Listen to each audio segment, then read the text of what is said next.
Hey, good morning, legends. It's David from Trail Adventures USA, and today I'm going to give a public apology. I know that a lot of you guys have been waiting to see part 2 and 3 of the lift. However, we did have some shipping problems getting the front springs and the rear springs in time when we did the first episode. When the parts came in, it happened to be one of the hottest weeks. We were having kind of like a little heat wave here in the Inland Empire. It was about 106 degrees outside, 106 to 110 in the garage at times. So there was some things that didn't get captured. Some of the other things that were captured, we had a corrupt file. So what I'm gonna do today is I'm gonna spend a few minutes and walk you through all the components, what we did on the installation, so that you guys have firsthand knowledge as to what went on during the application. So stay tuned. Now, after we received all of our suspension components, we went over to the AutoZone and we took an advantage of their loaner tool program. And we were able to rent these suspension spring compressors for about $55. Now, you get your money back after you return the tool, and you can use it for up to 90 days without being charged. Step 1 was to remove the front tire to gain better access to the front suspension components. Now, disconnect your sway bar link. Then you're gonna remove the 3 bolts at the top of the strut tower. You're also gonna remove the bolt behind the steering knuckle. Next, remove the 3 bolts on top of the strut. The one towards the back may be a little more difficult, but it is doable. Make sure you have a ratchet wrench. Makes life a lot easier. Now remove the bolts below the strut. So once we removed the factory strut assembly, we used a spring compressor to remove the factory springs. Now, the spring compressor had to be forced into these openings in order for it to fit. So you might have to use some type of wedge to open the space on your factory springs to allow your spring compressor to fit, okay? Now, you don't want your spring compressor too close to the top or too close to the very bottom, just because the amount of compression that's needed, it'll be hard for you to get your tool out of there. So once you've compressed the old springs and you're able to remove the nut at the top of the strut, which is this one, then you'll insert your new coil springs. Now, these springs here are custom springs. These are made actually for the diesel. I purchased these through Peak Performance, and I do have the gas variant.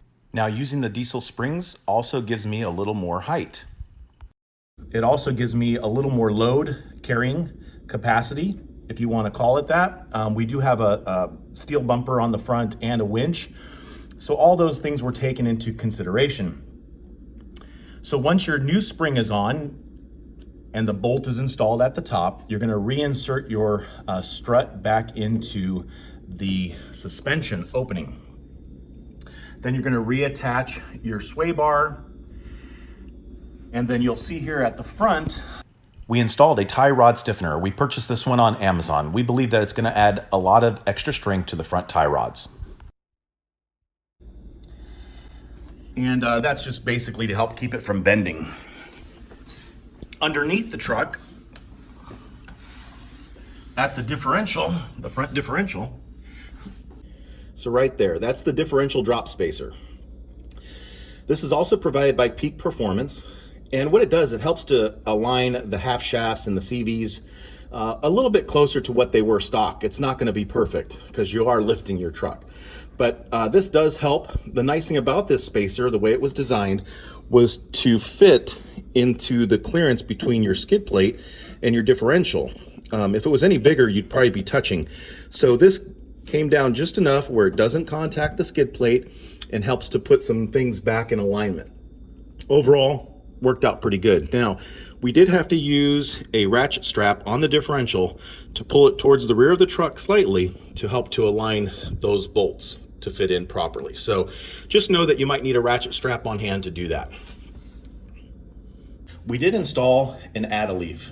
Now, typically an Adda leaf will add 1 inch to 1 1/4 inches. It really depends on how weak your springs currently are. So we used our truck to tow a trailer much of the year. So I don't know how much wear and tear that actually added, but the Adda leaf worked out great. Now on the ZR2, they do come with a factory lifting block.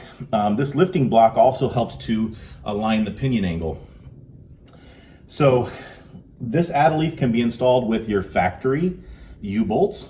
There's still plenty of length here at the bottom.